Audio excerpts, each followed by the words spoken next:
সাইয়েদুনা আবু বকর সিদ্দিক রাদিয়াল্লাহু তাআলা আনহুকে জিজ্ঞেস করা হয়েছিল, ভাই ও হযরত আবু বকর সিদ্দিক রাদিয়াল্লাহু তাআলা আনহু, আল্লাহর নবী দয়ার রাসূলের উপরে আল্লাহ পাক যে আয়াতে কারিমাটা নাজিল করে দিয়েছে, কুরআনুল মাজিদের যে আয়াতে কারিমাটা আল্লাহ পাক নাজিল করে দিয়েছেন, আজকে দিনে আল্লাহ ইসলামটা আমাদের জন্য পরিপূর্ণ করে দিয়েছেন, ইসলামটা আমাদের জন্য পূর্ণতা দান করে দিয়েছেন।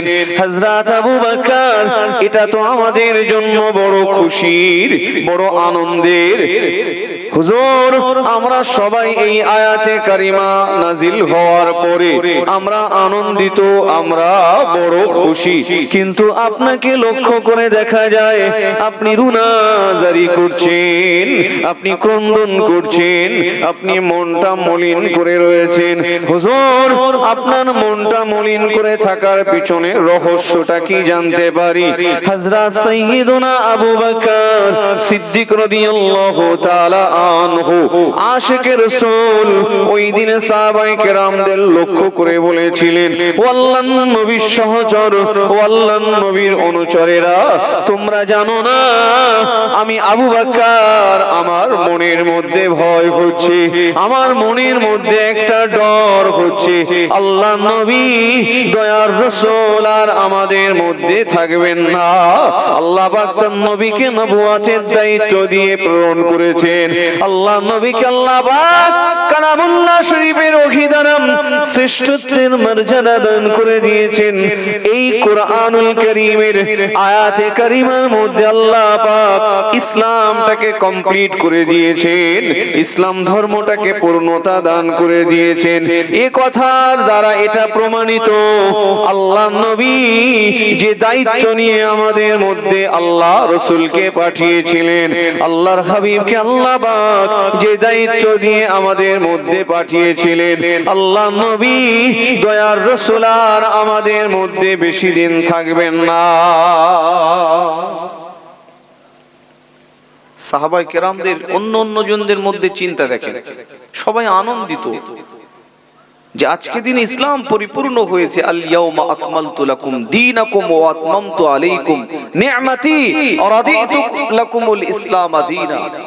আজকে দিনে আমি ইসলামটা পরিপূর্ণ করে দিলাম, এর মধ্যে আমি আল্লাহ নিয়ামত দান করে দিলাম, আর এটা জীবন ব্যবস্থার মানদণ্ড হিসেবে ইসলামটাকে আমি আল্লাহ পরিপূর্ণ হিসেবে কবুল করে নিলাম। এই কথার পরে সাহাবায়ে কেরাম, এই আয়াতে কারিমা নাজিল হওয়ার পরে সাহাবায়ে কেরামরা আনন্দিত, সকলেই আনন্দিত, কিন্তু সাইয়েদুনা আবু বকর সিদ্দিক তিনি রোনাজারি করছেন। আল্লাহ নবীর সহচর অনুচরেরা জিজ্ঞেস করেছিলেন, ও হযরত আবু বকর সিদ্দিক রাদিয়াল্লাহু তাআলা আনহু, এই আয়াতে কারিমা দ্বারা এটা তো আল্লাহ ইসলাম পরিপূর্ণতার সুসংবাদ দিয়েছেন, দ্বীন পরিপূর্ণতার সুসংবাদ দিয়েছেন, আল্লাহ পাক আমাদের এই দ্বীন ইসলামটাকে পরিপূর্ণতার সুসংবাদ দিয়েছেন, কাজে এটা আনন্দ হওয়ারই তো কথা, আপনি কাঁদেন কেন? হযরত আবু বকর বলেছিলেন, তোমরা জানো না আল্লাহর নবীকে আল্লাহ যে দায়িত্ব দিয়ে পাঠিয়েছেন, রাসালাতের দায়িত্ব, নবুয়তের যে গুরুত্বপূর্ণ দায়িত্ব দিয়ে পাঠিয়েছেন, আমি আবু বকর আমার মনে হচ্ছে সেই কাজ যখন পূর্ণ হয়ে গিয়েছে, রাসূলুল্লাহ আর আমাদের মধ্যে বেশি দিন থাকবেন না। হযরত আবু বকর সিদ্দিক রাদিয়াল্লাহু তাআলা আনহু রন্দে রন্দে রাসূলুল্লাহর প্রেম ছিল, আল্লাহর হাবিব সাল্লাল্লাহু আলাইহি ওয়াসাল্লামের মহব্বত সাইয়েদুনা আবু বকর সিদ্দিক রাদিয়াল্লাহু তাআলা আনহুর অন্তরে সব থেকে বেশি। সাহাবায়ে কেরামদের রাসূলুল্লাহর মহব্বতের প্রশ্ন যখন এসেছে, রাসূলুল্লাহর ভালোবাসার প্রশ্ন যখন এসেছে, আর সংসার বাধা হয়ে দাঁড়িয়েছে, তৎক্ষণাৎ সংসার পরিত্যাগ করে বলেছে, আমি সংসার পরিত্যাগ করলাম, আমার রাসূলুল্লাহকে আমি বুকে তুলে নিলাম। আল্লাহর হাবিব সাল্লাল্লাহু আলাইহি ওয়াসাল্লামের মহব্বতের প্রশ্ন এসেছে, বাধা হয়ে দাঁড়িয়েছে, বাপ মা, সাহাবায়ে কেরামরা তৎক্ষণাৎ বলল, বাপ মা চাই না, রাসূলুল্লাহকে চাই। সন্তান বাধা হয়ে দাঁড়িয়েছে, বলল সন্তানের আজকে প্রয়োজন নাই, রাসূলুল্লাহ আজকে আমার জীবনের থেকে বেশি প্রয়োজন। হযরত বিলাল রাদিয়াল্লাহু তাআলা যখন মারা হচ্ছিল, খাব্বাব রাদিয়াল্লাহু তাআলা আনহুকে যখন মারা হচ্ছিল, খুবাইব রাদিয়াল্লাহু তাআলা আনহুকে যখন মারা হচ্ছিল, প্রমুখ সাহাবায়ে কেরামদেরকে প্রপোজ করা হয়েছিল, তাদেরকে প্রস্তাব দেওয়া হয়েছিল যে একবার রাসূলের ব্যাপারে কটু কথা বলতে, নিন্দা করতে, রাসূলুল্লাহর ব্যাপারে অসম্মানজনক কথা বলতে। হযরত বিলাল রাদিয়াল্লাহু তাআলা আনহু লোহার রড দিয়ে আঘাত করছে, হাড় হাড্ডিগুলো ফেটে যাচ্ছে, যন্ত্রণা, এই অসহ্য যন্ত্রণা সহ্য করেও আল্লাহর নবীর ব্যাপারে এতটুকু সামান্য কটু কথা বলে, সামান্য অপমানজনক কথা বলে এই অত্যাচার থেকে নিষ্কৃতি পাওয়া যেত। কিন্তু হযরত বিলাল বললেন, আমি জীবন দেব, কিন্তু আমার নবীর ব্যাপারে এতটুকু অসম্মান করা তো দূরে যাক, আমি বিলাল আমি ভাবতে পর্যন্তই পারি না। বলুন সুবহানাল্লাহ। তো হযরত আবু বকর সিদ্দিক রাদিয়াল্লাহু আনহু কত বড় আশিক রাসূল। কিতাবের মধ্যে এসেছে হযরত আবু বকর সিদ্দিক তিনি বলতেন, মারিদাল হাবিবু ফাইদ্দাতুহু فمرت من أسفي علي شفي الحبيب فزاراني فشفيت من نظري إليه। হযরত আবু বকর সিদ্দিক রাদিয়াল্লাহু তাআলা আনহু আল্লাহর নবীর অসুস্থতার কথা যখন শুনতেন, আল্লাহ নবীর অসুস্থতার কথা শুনে হযরত আবু বকর সিদ্দিক রাদিয়াল্লাহু তাআলা আনহু তিনি নিজেই আল্লাহর নবীকে দেখতে যেতেন। আল্লাহ রাসূলের অসুস্থতা দেখে হযরত আবু বকর তখনই নিজেই অসুস্থ হয়ে যেতেন। আল্লাহর নবী যখন অসুস্থতা থেকে সুস্থতা লাভ করতেন, আল্লাহ নবী তিনি হযরত আবু বকর হুজুরের বাড়িতে আসতেন, হযরত আবু বকর হুজুরকে দেখার জন্য তিনি আসতেন। আমার ভাইরাম, আল্লাহর নবী দয়ার রাসূল সাইয়্যিদুনা আবু বকর সিদ্দিক রাদিয়াল্লাহু তাআলা আনহুর বাড়িতে যখন আসতেন, আল্লাহ নবী যখন হযরত সাইয়্যিদুনা আবু বকর হুজুরের সম্মুখে দাঁড়াতেন, হযরত আবু বকর চোখ দিয়ে আল্লাহর নবীকে দেখার সাথে সাথে তিনি সঙ্গে সঙ্গে সুস্থ হয়ে যেতেন। হযরত আবু বকর বলছেন, যখন নবীর অসুস্থতার কথা শুনি, আমি রাসূলুল্লাহকে দেখতে যাই, চোখে দেখার সাথে সাথে আমি নিজে অসুস্থ হয়ে যাই। বলুন সুবহানাল্লাহ। আমি রাসূলুল্লাহর অসুস্থতা দেখে আমার চোখ দিয়ে দেখার সাথে সাথে আমি নিজে অসুস্থ হয়ে যাই। এবার রাসূলুল্লাহ সুস্থ হচ্ছেন, হযরত আবু বকর সিদ্দিক তখনও অসুস্থ। হযরত আবু বকর সিদ্দিক হুজুরের অসুস্থতার জন্য আল্লাহর নবী এবার হযরত আবু বকর সিদ্দিক হুজুরের বাড়িতে যাচ্ছেন দেখতে।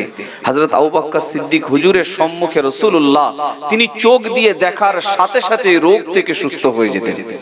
তুই জোরে বলেন সুবহানাল্লাহ। কত বড় আশিক রাসূল দেখেন, চোখ দিয়ে। দুনিয়ার এরকম কোন আশিক মাসুক আছে? এরকম কোন বন্ধু আছে তার বন্ধুর অসুস্থতা দেখেই নিজে অসুস্থ হয়ে যায়, আবার তার বন্ধুর সুস্থতা দেখে নিজে সুস্থ হয়ে যায়?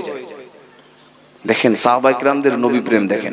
হযরত আবু বকর হুজুর বলছে, আমি নবীর অসুস্থতা দেখতে যে নিজেই অসুস্থ হয়ে যাই, আর আমি ততক্ষণ অসুস্থ হয়ে থাকি যতক্ষণ না রাসূল সুস্থ না হন। বলুন সুবহানাল্লাহ। অতএব রাসূল সুস্থ হয়ে আমি আবু বকর আমার দেখতে আসেন, আর আমি দেখতে পাই রাসূলুল্লাহ সুস্থ। আমার চোখে দেখা দেরি, আমার সুস্থ হতে দেরি হয় না। বলুন সুবহানাল্লাহ। হযরত আবু বকর সিদ্দিক এই জামাদিউস সানি মাসের 7 তারিখে হুজুর তিনি ইন্তেকাল করেন।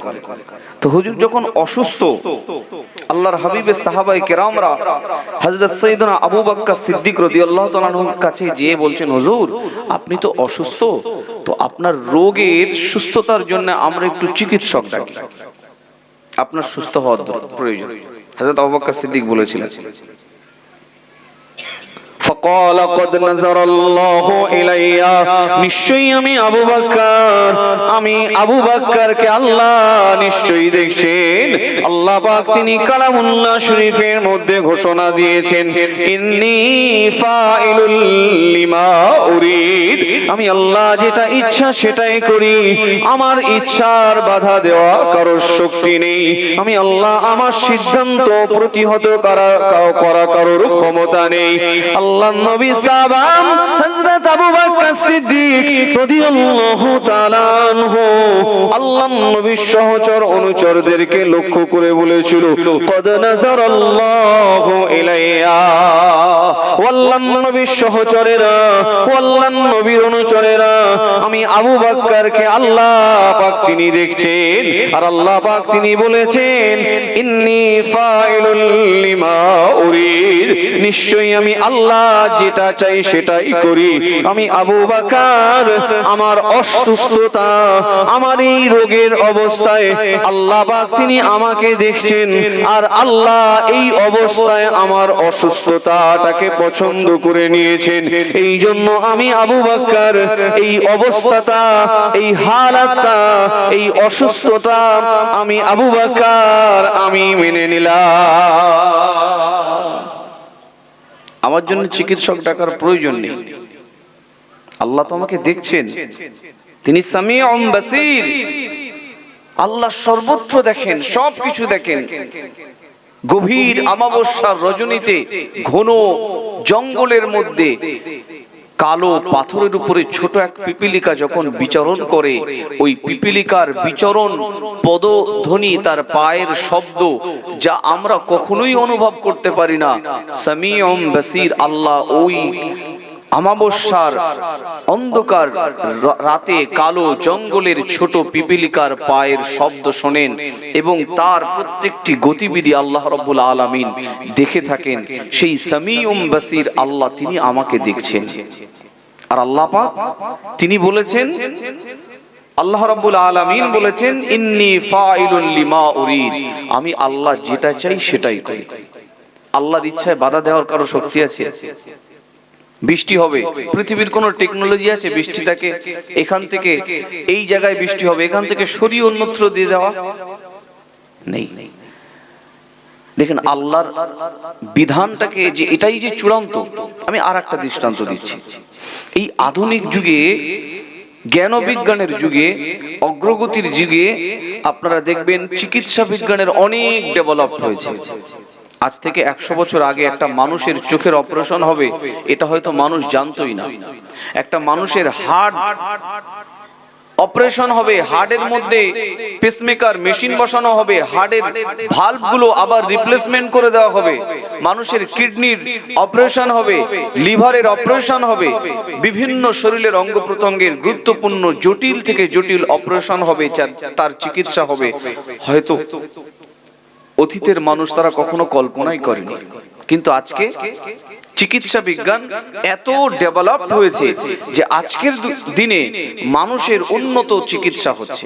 আচ্ছা, তারপরে আপনাদের কাছে একটা প্রশ্ন করি, গোটা পৃথিবী জুড়ে বিশাল এক বিপ্লব হয়েছে চিকিৎসা বিজ্ঞানের, বিশাল বিপ্লব হয়েছে।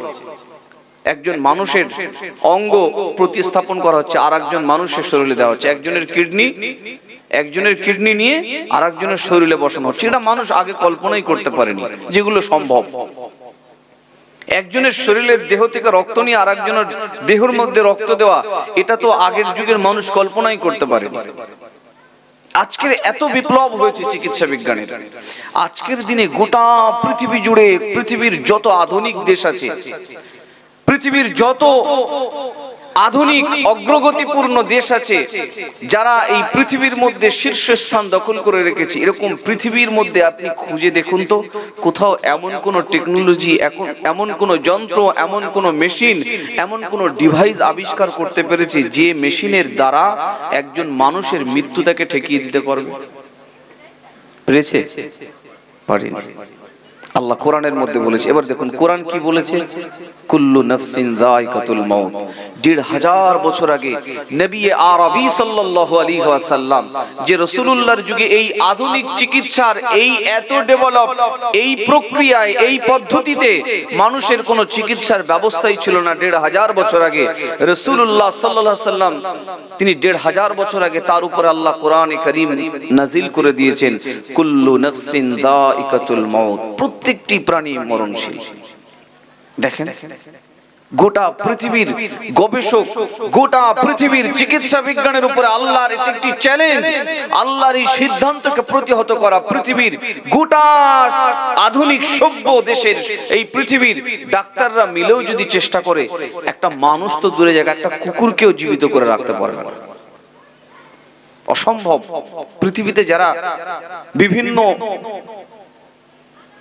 দেশের রাষ্ট্রপতি, পশ্চিমা দেশগুলো সুপার, যারা শক্তিধর দেশ, সুপার পাওয়ার দেশ, এই সুপার পাওয়ার দেশের যে রাষ্ট্রপতি, তারা পৃথিবীর এখন নাম্বার 1 তারা হচ্ছে, তাদের কথাই সারা পৃথিবী চলে।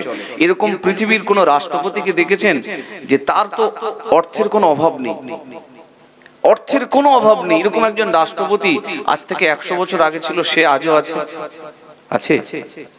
মরণ নামক ব্যবস্থার কাছে সবাই আত্মসমর্পণ করে দিয়েছে, মাথা নত করে দিয়েছে। এ দেখেন মৃত্যুর ব্যাপারে আল্লাহর দ্বিতীয় ওয়াদা দেখেন, আইনামা তাকুনু ইউদরিকুমুল মাউত ওয়ালাউ কুনতুম ফি বুরুজিম মুশাইয়াদা। গবেষণা করুন আয়াতটা নিয়ে। 1500 বছর আগে যখন রাসূলুল্লাহর উপরে আল্লাহ আয়াতে কারিমা নাজিল করেছেন, তখন তো এই এত আধুনিক চিকিৎসা কোনো কিছুই ছিল না। আজকের দিনে এত অগ্রগতি হয়েছে। আল্লাহ রাব্বুল আলামিন ওই 1500 বছর আগে কোরআনের মধ্যে বলেছেন, তোমরা যেখানেই থাকো, আইনামা তাকুনু ইউদরিকুমুল মাউত, তোমরা যেখানেই থাকো, তুম জাহা কাহি হো, পৃথিবীর যে স্থানেই থাকো না কেন, পৃথিবীর যত সুরক্ষিত কক্ষে, সুরক্ষিত হসপিটালে, সুরক্ষিত আইসিইউ রুমের মধ্যে থাকো না কেন, ইউদরিকুমুল মাউত, মৃত্যু ওখানেই পৌঁছাবে, মৃত্যুকে প্রতিহত করা যাবে না। একটা মানুষ দেখবেন অসুস্থ হলে তার চূড়ান্ত ট্রিটমেন্ট, শেষ ট্রিটমেন্টের জায়গা হসপিটালের একটা শেষ ট্রিটমেন্টের জায়গা হচ্ছে আইসিইউ রুম, ভেন্টিলেশন, অক্সিজেন দেওয়া, তার লাইফ সাপোর্ট দেওয়া হয়। তো ওই লাইফ সাপোর্টের মধ্যে, আইসিইউ রুমের মধ্যে উচ্চ পদস্থ ডক্টররা রয়েছে, আর অসুস্থ মুমূর্ষ ব্যক্তিটি, তার লাইফ সাপোর্ট, তার অক্সিজেন দেওয়া হচ্ছে, তার শরীরের গতিবিধি মনিটরিং হচ্ছে, পালস রেট, অক্সিজেন রেট, তার শরীরের সমস্ত নার্ভ, শরীরের ব্রেন, সবকিছুকে তারা মনিটরের মাধ্যমে দেখছে, কন্ট্রোল করছে, শরীরের গতিবিধি কি, পালস রেট 70, 80, 90, আবার নামছে 90, 80, 70, 60, 50, 40, ব্রেকডাউন। ডাক্তাররা বাইরে এসে রোগীর পরিবারকে ডেকে বলছে, তোমাদের পিতা আর নেই। আচ্ছা, এবার বলুন তো ডাক্তাররা কি করছিলেন ওখানে? কোন বিশেষ কাজে তারা ছিলেন ওখানে? বলবেন চিকিৎসার জন্য ছিলেন। হ্যাঁ, চিকিৎসা হয় বাহ্যিক অঙ্গ প্রত্যঙ্গের, আমাদের আভ্যন্তরীণ অঙ্গ প্রত্যঙ্গের, শরীরের অঙ্গ প্রত্যঙ্গের, কিন্তু রুহের পাহারা, রুহের ট্রিটমেন্ট কেউ দিতে পারে না। ডাক্তারের উপস্থিতিতেই দেখুন তাদের চোখ ফাঁকি দিয়ে, সকল ডাক্তারের চোখ ফাঁকি দিয়ে হসপিটালের অত সুন্দর গুরুত্বপূর্ণ চূড়ান্ত এক জায়গা, যেখানে লাইফ সাপোর্ট, তার অক্সিজেন দেওয়া হচ্ছে, তার সমস্ত ট্রিটমেন্ট চলছে, সেই রকম একটি সুরক্ষিত জায়গায় সবার সামনে ব্যক্তি ইন্তেকাল করলেন। আল্লাহ কোরআনের মধ্যে বলেছেন, আইনামা তাকুনু তুম জাহা কাহি হো, পৃথিবীর যেখানেই থাকো না কেন, যত উচ্চ পদস্থ ডাক্তার তোমার রোগের ট্রিটমেন্ট করুক না কেন, দেখাশোনা করুক না কেন, আর আইসিইউতে থাকো না কেন, আমি আল্লাহ সময় মতো যেখানেই থাকো ওখানেই মৃত্যু তোমার পৌঁছাবে।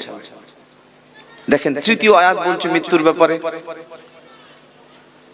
আধুনিক বিশ্বের মানুষের কাছে, গবেষকদের কাছে আল্লাহর চ্যালেঞ্জ, এটা কেউ করে দেখাতে পারবে না। তৃতীয় ওয়াদা আল্লাহ রাব্বুল আলামিন করছেন, ফাইদা জা আজালুহুম লা ইস্তাখিরুনা সাআতাও ওয়া লা ইস্তাকদিমুন।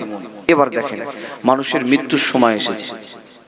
আপনি এসে দাঁড়ালেন, আপনার পিতার মৃত্যু, আপনি এসে দাঁড়ালেন, আপনার আব্বাজান মারা যাবে, আপনি আপনার আব্বার মৃত্যু থেকে 5 মিনিট কোনো বাহানা করে, কোনো কিছু করে আপনি দেরি করাতে পারবেন? হসপিটালের ডাক্তাররা পারবে? পৃথিবীর কোনো ব্যবস্থা আছে যে মানুষ মারা যাবে, ওকে আরো 2 দিন রেখে দিই, 2 দিন মৃত্যুটাকে রিজার্ভ করে, মৃত্যুটাকে দাঁড় করিয়ে, মৃত্যুটাকে থামিয়ে রেখে দিই? পৃথিবীর কারো শক্তি আছে? আল্লাহ কোরআনের মধ্যে বলেছেন, ফাইদা জা আজলুহুম লা ইস্তাখিরুনা সাআতাও ওয়া লা ইস্তাকদিমুন।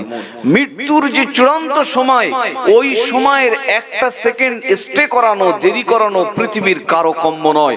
মৃত্যু নির্ধারিত সময় হবে, বলুন সুবহানাল্লাহ।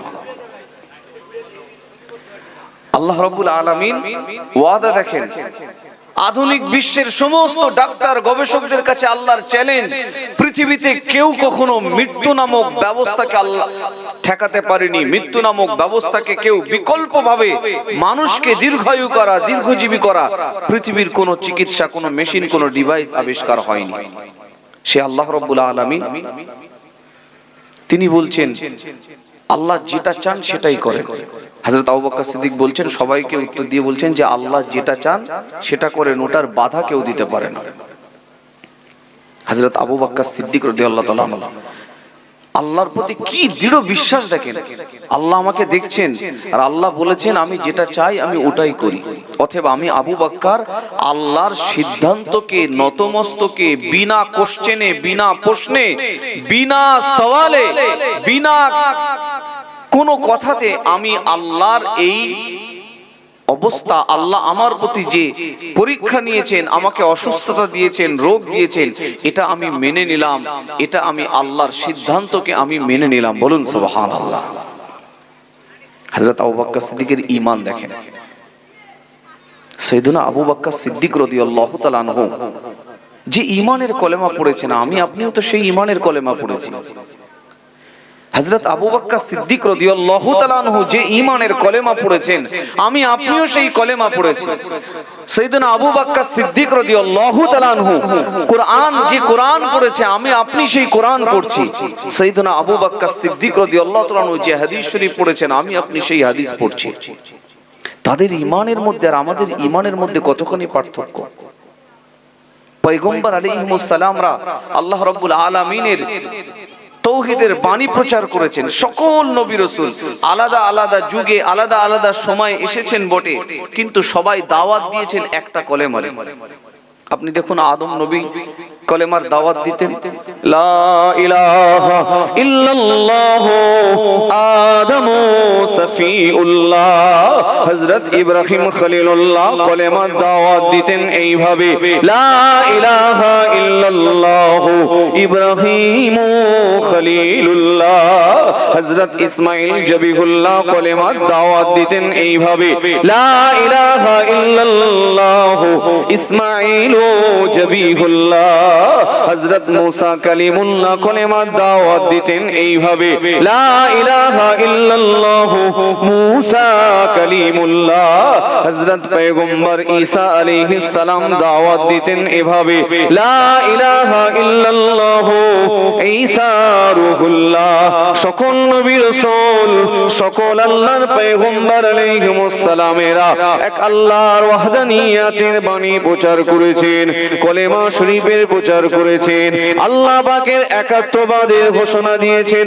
আল্লাহ এক, আল্লাহ অদ্বিতীয়, ইবাদতের যোগ্য, ইবাদতের লায়েক, ইবাদতের উপযুক্ত কেবলমাত্র আল্লাহ রাব্বুল আলামিন। সকল নবী রাসূল মানুষকে এই কথার দিকে ডেকেছেন। আলামে আরওয়াহের মধ্যে, রূহের জগতে আমি আপনি যখন আল্লাহ পাক আমাদেরকে হাজির করেছিল, রব্বুল আলামিন আল্লাহ আমাদেরকে ডেকে বলেছিল, আলাস্তু বিরাব্বিকুম, আমি কি তোমাদের প্রতিপালক নই? ওই দিনে রূহের জগতে আমি আপনি, আমরা সবাই উত্তর দিয়ে বলেছিলাম, ক্বালু বালা, হ্যাঁ নিশ্চয়ই আপনি আমাদের প্রতিপালক। আল্লাহ পাক এই ওয়াদা আমাদের থেকে নিয়ে, এই স্বীকারোক্তি আমাদের থেকে নিয়ে, আল্লাহর একাত্মবাদের স্বীকারোক্তি, আল্লাহ পাকের তাওহীদের স্বীকারোক্তি, আল্লাহ এক অদ্বিতীয়, লা শারীকা লাহু আহাদ, আল্লাহ পাক তিনি এক অদ্বিতীয়, এই কথার স্বীকারোক্তি আল্লাহ রূহের জগতে নিয়ে আল্লাহ আমাদেরকে দুনিয়ার জমিনে প্রেরণ করে দিয়েছে। আমি আপনি দুনিয়ার জমিনে জমিনে প্রেরিত হয়েছি, আল্লাহ আমাদেরকে দুনিয়া জমিনের মধ্যে পাঠিয়ে দিয়েছেন।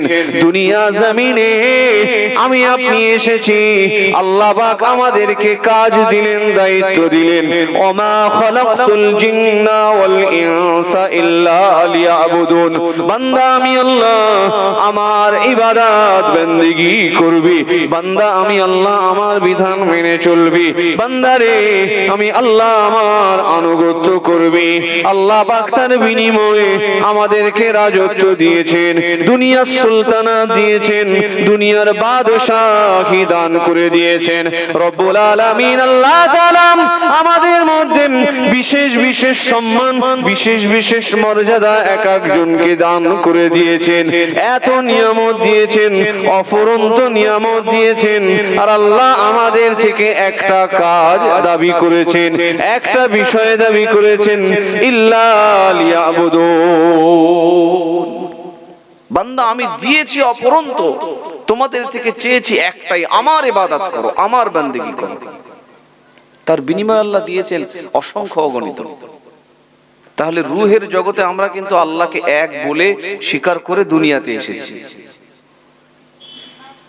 ইমাম আল আজম আবু হানিফা রহমতুল্লাহ আলাইহির কাছে প্রশ্ন করা হয়েছিল, হুজুর এমন কোন মানুষ যে মানুষটি জনবসতির মধ্যে বাস করে না, মানুষ থেকে বহু দূরে জঙ্গলে বাস করে, পাহাড়ে, সেই মানুষের কাছে ইসলাম, কোরআন এই সমস্ত বাণী তার কাছে পৌঁছায় না। সে পাহাড়ি জন্মগ্রহণ করেছে, পাহাড়ি মৃত্যুবরণ করেছে।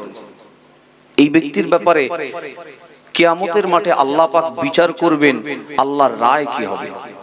সে তো ইসলাম সম্পর্কে জানি না, তার কাছে ইসলামের বাণী পৌঁছায়নি, কলেমার বাণী পৌঁছায়নি, কোন ব্যক্তি তার কাছে ইসলামের দাওয়াত দেয়নি। নামাজ, রোজা, শরিয়াত, হজ, যাকাত কি যে ব্যক্তি পাহাড়ে জন্মগ্রহণ করেছে, পাহাড়ি সে মৃত্যুবরণ করেছে, এমন ব্যক্তির আল্লাহ পাক কিয়ামতের মাঠে যদি প্রশ্ন করেন, হিসাব করেন, তাকে যদি জাহান্নামে দেয় তাহলে প্রশ্ন থাকবে সে তো ইসলাম সম্পর্কে জানে না।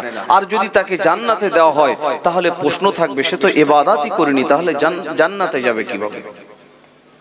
ইমামে আজম আবু হানিফা রাহমাতুল্লাহ আলাইহি উত্তর দিয়ে বলেছিলেন, হ্যাঁ, যে ব্যক্তি পাহাড়ে জন্মগ্রহণ করে পাহাড়েই মৃত্যুবরণ করেছে, যার কাছে ইসলামের আলো পৌঁছায়নি, ইসলামের বাণী পৌঁছায়নি, ওই ব্যক্তির কিয়ামতের মাঠে প্রশ্ন হবে, তোমার রব কে? তার প্রশ্ন কি হবে? তোমার রব কে, তোমার প্রতিপালক কে, তোমার মালিক কে, সৃষ্টিকর্তা কে?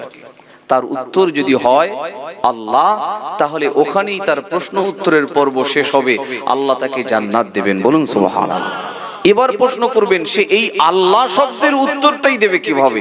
তার উত্তর ইমাম আল আজম আবু হানিফা রাহমাতুল্লাহ আলাইহি বলেছেন, যেহেতু রূহের জগতে আল্লাহ সকল মানুষদেরকে একত্রিত করে আল্লাহ পাকের এই একাত্মবাদের স্বীকারোক্তির শিক্ষা দিয়েছেন, আলাস্তু বিরাব্বিকুম, আমি কি তোমাদের প্রতিপালক নই, আমি কি তোমাদের সৃষ্টিকর্তা নেই? কাজেই তার কাছে ইসলামের আলো না পৌঁছালেও সে রূহের জগতে আল্লাহকে এক বলে এসেছে। ইসলামের আলো না পৌঁছালে আল্লাহ এক, সেই শিক্ষা সে নিয়ে এসেছে। উত্তর যদি হয় আল্লাহ এক, তাহলে তার জন্য আল্লাহ পাকের বিচার শেষ, ওখান থেকেই জান্নাতের ঘোষণা হবে। বলুন সুবহানাল্লাহ। তাহলে রূহের জগৎ থেকে আমরা স্বীকারোক্তি দিয়ে এসেছি, আর দুনিয়াতে এসেছি, আমাদের কাছে নবী রাসূল পাঠিয়েছেন, নবী রাসূলদের দাওয়াত আমাদের কাছে পৌঁছিয়েছে, কোরআনের বাণী আমরা পেয়েছি, হাদিসের বাণী আমরা পেয়েছি, ইসলামের বিধান হালাল হারাম আমরা বুঝতে শিখেছি, পেরেছি। আল্লাহ আমাদের ইবাদতের জন্যই সৃষ্টি করেছেন, পাঠিয়েছেন। আল্লাহ রাব্বুল আলামিন যে কলেমার স্বীকারোক্তি দিলে কিতাবের মধ্যে এসেছে, বান্দা যখন কলেমা শরীফ সারা দিনে 100 বার পড়ে, যে কলেমা আদম আলাইহিস সালাম পড়েছেন, লা ইলাহা ইল্লাল্লাহ আদমু সফিউল্লাহ, লা ইলাহা ইল্লাল্লাহ ইব্রাহিমু খলিলুল্লাহ, লা ইলাহা ইল্লাল্লাহ ইসমাঈলু জাবিহুল্লাহ, লা ইলাহা ইল্লাল্লাহ মূসা কালিমুল্লাহ, লা ইলাহা ইল্লাল্লাহ ঈসা রূহুল্লাহ, লা ইলাহা ইল্লাল্লাহ মুহাম্মাদুর রাসূলুল্লাহ। এই কলেমা শরীফটা যখন কোনো মানুষ সারা দিনে 100 বার তেলাওয়াত করে, হাদিস শরীফের মধ্যে এসেছে তার আমলনামাতে আল্লাহ পাক 10টি গোলাম আজাদের সওয়াব লিখে দেন। বান্দা যখন 100 বার কলেমা শরীফটা তেলাওয়াত করে, আল্লাহ পাক তার আমলনামা থেকে 100 সগীরা গুনাহ ক্ষমা করে দেন। বান্দা যখন 100 বার কলেমা শরীফের জিকির করে, আল্লাহ পাক তার আমলনামায় 100 নেকি লিখে দেন। এই কলেমা পড়ার পরেই তো আমরা মুমিন মুসলমান হয়েছি। আমি বলছিলাম যে কলেমা পড়ে হযরত আবু বকর সিদ্দিক ঈমান এনেছে, সেই কলেমা তো আমরা পড়েছি না, আমরা অন্য কোন কলেমা পড়েছি। হযরত আবু বকর সিদ্দিকের ঈমানের